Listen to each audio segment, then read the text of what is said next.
বাহনত নহয়, চালকৰ সম্পূৰ্ণ মনোযোগ আছে মোবাইল ফোনত। যাত্ৰীৰ সুৰক্ষাতকৈ খেলক আগস্থান দিলে এজন চালকে। IPLৰ মাজতে সামাজিক মাধ্যমত ভাইৰেল এটি ভিডিঅ'। বাছ চলাই IPLৰ মেচ উপভোগ কৰিলে এজন ড্ৰাইভাৰে। পুনেৰ এটা চাঞ্চল্যকৰ ঘটনাই এতিয়া আচৰিত কৰিছে সকলোকে। সমগ্ৰ দেশতে চলি আছে IPLৰ উন্মাদনা। প্ৰিয় দলটোৰ খেল উপভোগ কৰিবলৈ ষ্টেডিয়াম ভিৰ কৰিছে একাংশ অনুৰাগীয়ে। ক্ৰিকেটৰ প্ৰতি অনুৰাগীৰ এই আৱেগ আৰু ভালপোৱাক সকলোৱে বৰ্তমান সন্মান জনাইছে। কিন্তু এই ভালপোৱা যদি কাৰোবাৰ বাবে বিপদ মাতি আনে তেন্তে হয়তো এইটো এটা ভাবিবলগীয়া বিষয়ত পৰিণত হ'ব। তেনে এক ঘটনা সংঘটিত হৈছে এবাৰ পুনেত। পুনেত এগৰাকী বাছ ড্ৰাইভাৰৰ ভিডিঅ'ই এতিয়া সৰ্বত্ৰে সৃষ্টি কৰিছে চাঞ্চল্য। শনিবাৰে মুম্বাই ইণ্ডিয়ানছ আৰু চেন্নাই ছুপাৰ কিংছৰ ৰোমাঞ্চকৰ মেচ উপভোগ কৰিছিল ড্ৰাইভাৰগৰাকীয়ে বাছ চলাই থকাৰ সময়তে, যিটো ভিডিঅ' বৰ্তমান ভাইৰেল হৈ পৰিছে।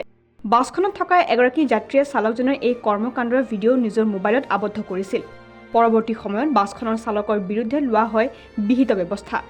আনকি ব্যক্তিগত কোম্পানীটোক যাত্ৰীৰ সুৰক্ষা বিপন্ন কৰাৰ বাবেও ৫,০০০ টকাৰ জৰিমনা বিহা হয়।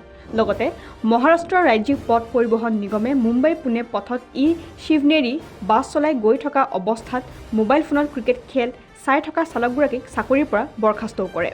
আনহাতে মহাৰাষ্ট্ৰৰ মুখ্যমন্ত্ৰী দেৱেন্দ্ৰ ফাডনাভিছে উক্ত বিষয়টোৰ ওপৰত উচিত ব্যৱস্থা গ্ৰহণ কৰিব বুলি ইতিমধ্যে ৰাজ্যক আশ্বাস প্ৰদান কৰিছে।